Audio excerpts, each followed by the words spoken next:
problema ang pamana? Yan daw ang target solusyonan ng Sun Life Philippines sa ilalim ng bago nitong programa. Ang detalye sa Agenda Report ni Ched Gatchalian.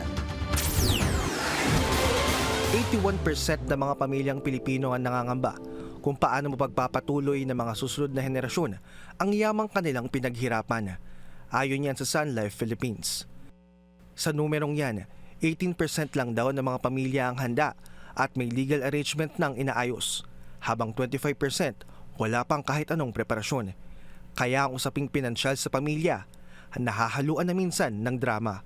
Founders don't have time in their hands.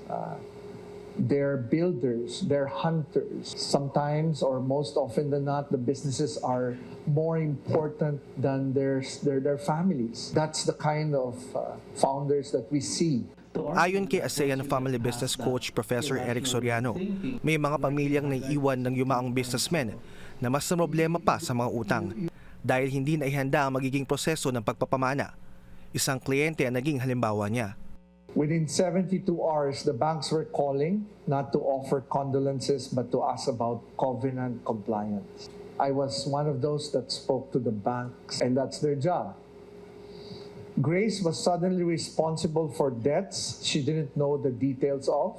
Sa survey ng Sun Life sa halos 3,000 respondents sa 6 na Asian markets, napag-alaman nitong 64% ang nag-aalala na hindi handa ang kanilang tagapagmana sa ipapasang pera sa kanila.